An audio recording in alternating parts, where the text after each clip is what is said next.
Hello everyone, welcome back to my YouTube channel, Microbial Community. So as of now, we are continuing with our immunology series. We have discussed about what is innate immunity, what are the role of phagocytosis process, what are the role of B cells and the T cells, how they interact with each other and how they tackle the foreign pathogen in the adaptive immunity process. So we know what is the B cell and what are the T cells. So uh, they are producing the antibodies to tackle the foreign pathogen or the antigen. So we have to know what is the structure of an antibody, what are the different types of the antibodies, because you all know that GAMDE, these are the different classes of the antibodies that we have. So what is the structure of those antibodies and what are the importance of those antibodies, that we have to know. So before jumping into the different types and their structures and their roles, we have to know what is the antibody and what is the structure of that antibody and who discovered the structure of the antibody and how they have done this, like they have discovered this structure. What are the components of the antibody and from where this antibody concept came from? Because history is very important to know or to clear about your basics. So today we'll be dealing with this short topic called history of immunoglobulin and the deducing of its structure, and the structural components also will be checking on that. So let's not delay, just go ahead with that. So this is a typical experimental graph. So that experiment is performed by A. Tiselius and T. A. Cabot in the year of 1939. So what experiment they have done here? First of all, you just go through with this heading, that is experimental demonstration of the presence of antibody in gamma globulin factor. We all know that in the gamma globulin factor, we generally derive the antibodies. So why? Particularly gamma globulin factor, to prove that the experiment they have done it. So in this experiment, they have taken the ovalbumin that is found in the egg. So they have taken this ovalbumin structure, they have immunized with that ovalbumin to the rabbit. So now this ovalbumin is a foreign for the rabbit. So this rabbit's body, they will produce the antibody against that ovalbumin. This is so common thing, because once a foreign thing is entering in our body will also produce the antibody against that to tackle that, because they will see that as a threat and they will act on that, and they will minimize their effect, or they will inhibit, or they will destroy that antigen, or they will try for that. So similarly it will go for the rabbit's body also. So after injecting that, they have collected their serum. In this serum, you know that antibodies are present. So in that serum, they have divided two aliquots of that serum. One alicot, they have done the electrophoresis process, and in this electrophoresis process you can see the graph that is depicted in the black color. So this black color graph or black color curve is showing the first round of electrophoresis, or the electrophoresis from the first alicot. So in the second alicot of serum, what they have done, say they have taken this second alicot of serum and they have added the ovalbumin. So why they are doing this ovalbumin adding?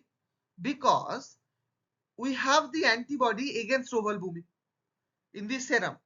Once we are adding the ovalbumin, if the proper antibody is ready in particular fraction, before that they didn't know that they will get in the gamma globulin factor.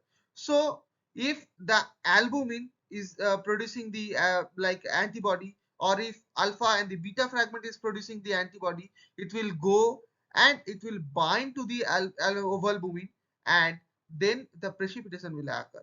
So as soon as they have added the ovalbumin, they got the precipitate, they have separated the precipitate, and with that alicot or with the rest of the alicot, they have done the electrophoresis process. And that picture you can see in this graph as a blue color. So you can check everything is correct, like the first aliquot, albumin, alpha, beta, but the significant drop we can see in the gamma globulin fraction.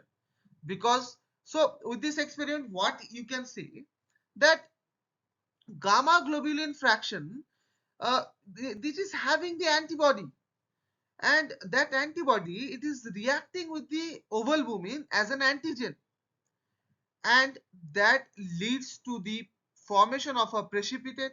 And this with this experiment you can say that these antibodies is found in the gamma globulin factor.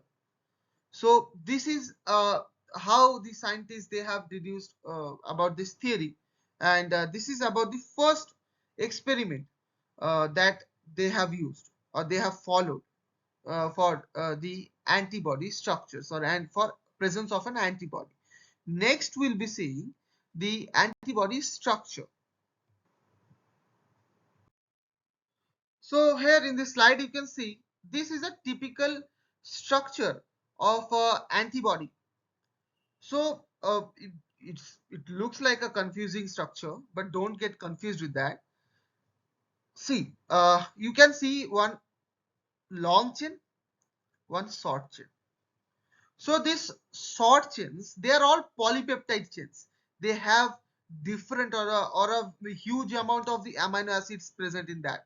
But we'll not talk deep into those amino acids. What are the amino acids present in that? But you have to remember those are polypeptide chains, and the chains like the short strands you can see in the upper portion.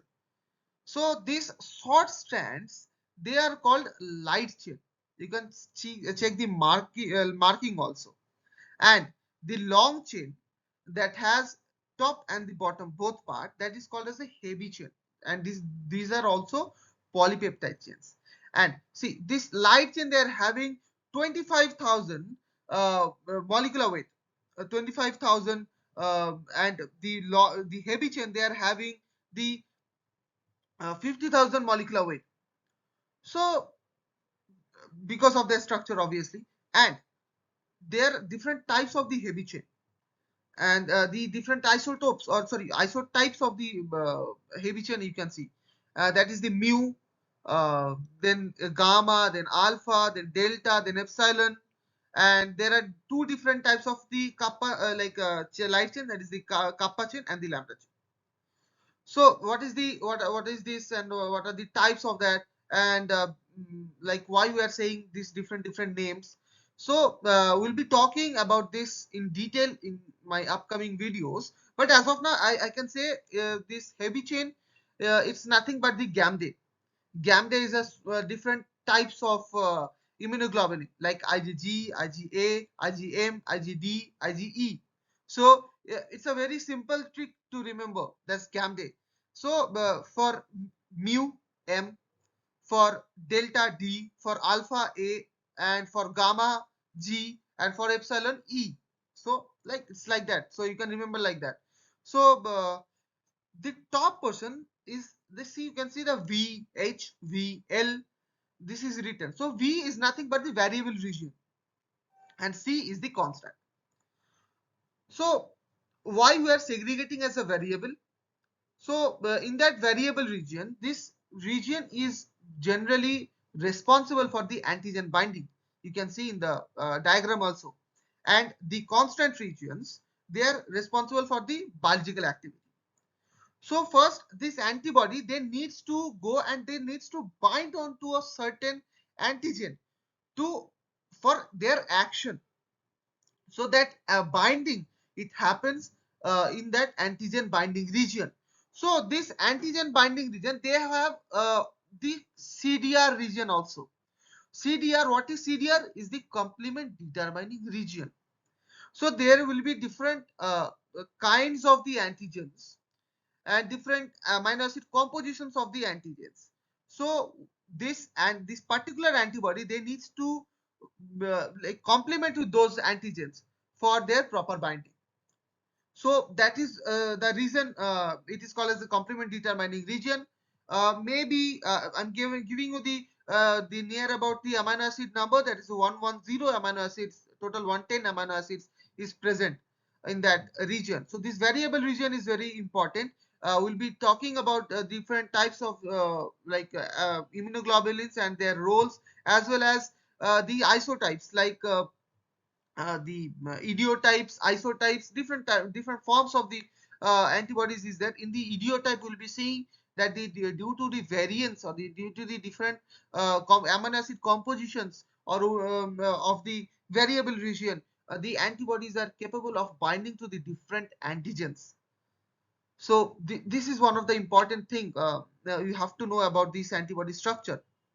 And then you can see the hinge region. It's between CH1 and CH2. So what is this hinge region? So you cannot see this hinge region to all types of antibodies. As I've said, that GAMD, you can see this hinge region only in IgG, IgA, and IgD. You have to note it down. Again, I'm saying IgG, IgA, and IgD. So these are the three types of the antibodies where you can find this hinge region. This hinge region, yeah, you can see this disulfide bond, but the most important thing is that they have proline amino acid in that. And due to that proline amino acid, presence of that proline amino acid, they have this flexible arm.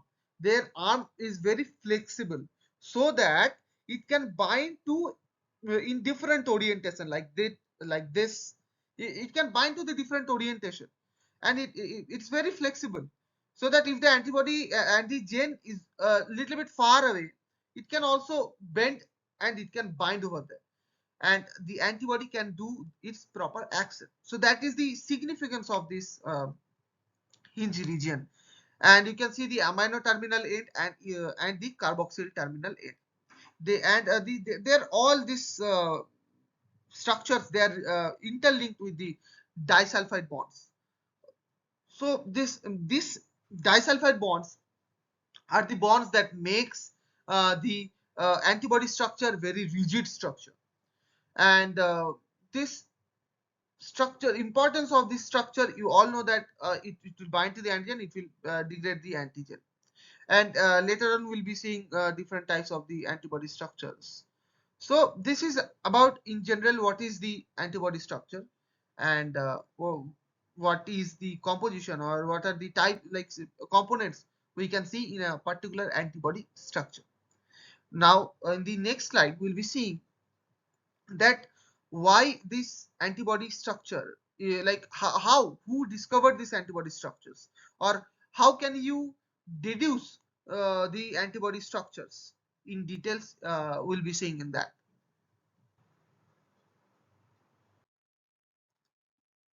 So this is the fragments and of the antibody. So this experiment is by, like, they have, like, the experiment is performed by the Edelman and Rodney Potts, and one more scientist is also there, that is the Alfred Nisnoff. So these are the scientists. They have deduced the antibody structure.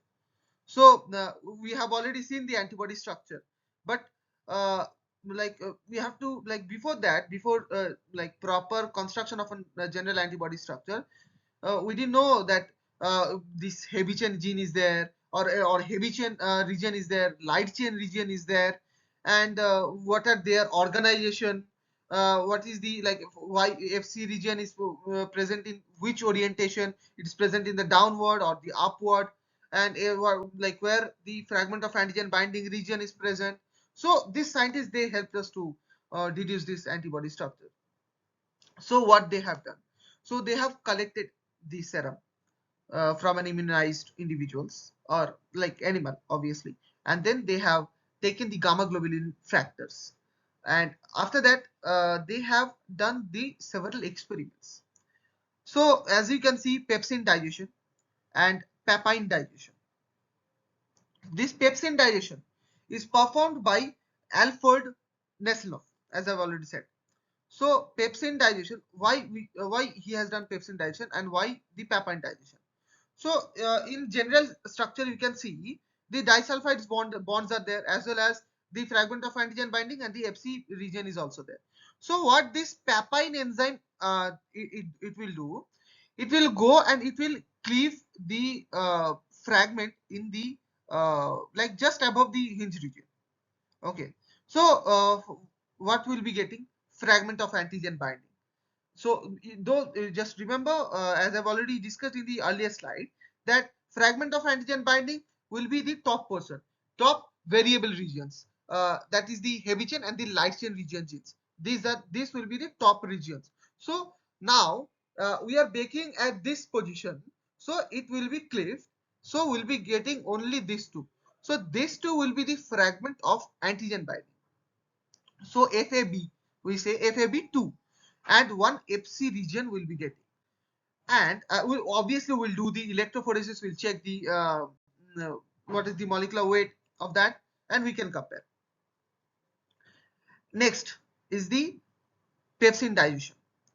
So in that, it is cutting just below the hinge region, not the above hinge region. Papain digestion, it is above hinge region. Pepsin digestion is below the hinge region. So what is happening? This disulfide bonds are present. These disulfide bonds are present. So these two, it is connected, but there will be no Fc fragment because it will go in other way. We cannot detect this Fc fragment. Only will be getting these two FAB regions that is attached with the disulfide bonds. That is the thing we'll be getting if we apply the pepsin digestion.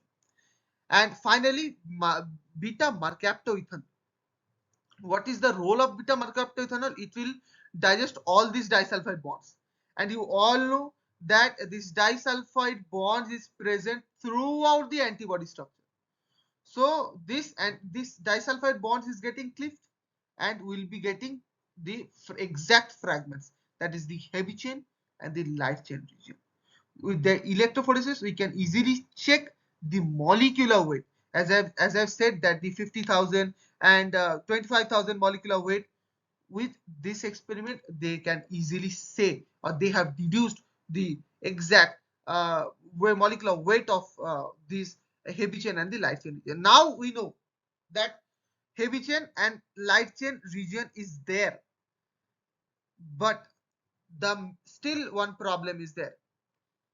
In which orientation a fragment of antigen binding is there, or FAB fragment is there, and which orientation FC fragment is there, that we did know. We know there is small light chain, but this light chain is present in which orientation? Top orientation or in the bottom? It is there. So that again, Dr. Like Rodney Potter, he has done this. He has done one experiment. So what he has done is that he had done he had taken this. You have already seen that the fragment of antigen binding region, the fragment of antigen binding region we are getting with the papain digestion, and FC region we are also getting in the papain digestion. So he had taken the fragment of antigen binding and the FC regions, and he has immunized into a rabbit. Again, if you are immunizing foreign body into the rabbit, what it will do? It will produce the antibody against that. So simple thing, it is producing antibody. So he is collecting the serum from the serum. Their antibody is present, and we have isolated the heavy chain and the light chain region by applying the beta mercaptoethanol. So now he's like sequentially he is adding this with this serum, he is sequentially adding heavy chain and the light chain regions. So after this, what he found that this fragment of antigen binding regions, they are complementing with both heavy chain as well as the light chain region, and the FC like these FC fragments or they are binding only with the these FC fragments or antibodies. These antibodies is binding only with the heavy chain. What does it means?